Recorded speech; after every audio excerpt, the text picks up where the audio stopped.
The second step in creating our database is to follow the Singleton pattern to provide one instance during the lifecycle of the app. A database instance can be resource intensive, and creating multiple instances of the database unnecessarily consumes memory and processing power. A singleton ensures that only one instance of the database exists throughout the application's lifecycle, optimizing resource usage. So for that, I'll create a private static, an instance from this contact database, and I'll call it as instance db instance. I want from you to focus with me. I'll implement a Singleton Design Pattern in Java to provide one single instance during the lifecycle of the app, to optimize the resource usage and prevent creating multiple instances of the database. Public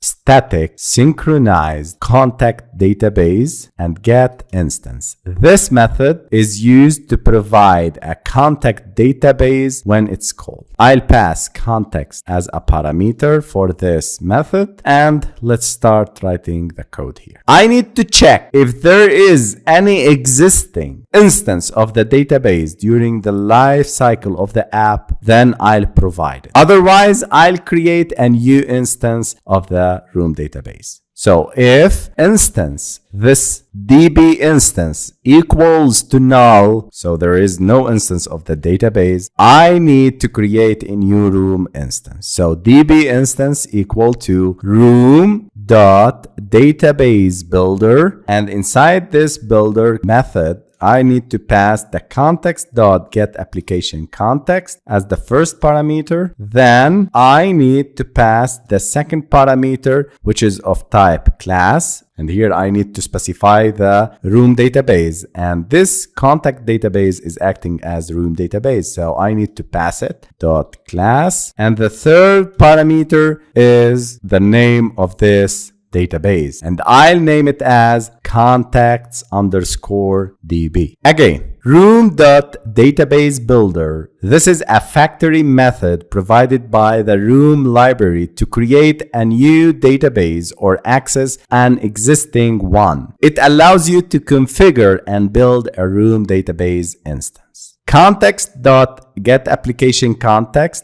Context is typically the context of the application component, like an activity or application. And here, getApplicationContext method is used to obtain the application context, which is often preferred when working with databases because it has a longer lifecycle than, for example, an activity context. This helps prevent memory leaks. And this is the database, room databases, that you've defined using the rooms annotation. And this is the name of the database. Room databases are typically file-based, and this name is used to identify the database file on the device's storage. Then I need to call fall back to destructive migration. This method is used to specify a database migration strategy. In this case, this method is used. It means that if a new version of the database schema is detected due to changes in the entity structure,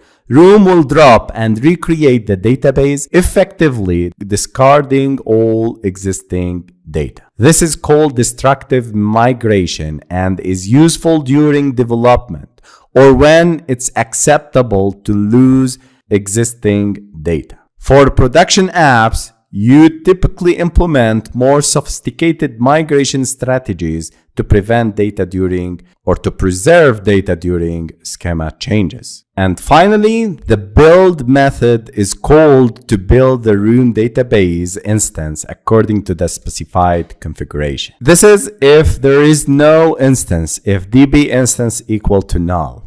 Otherwise, I need to return the instance that it is created. So if there is any instance created in the previous executions or commands, then I need to return this db. So this is how we create only one instance of our database to preserve the memory and prevent it from memory leaks. And synchronized is used to prevent any cloning of the contact database.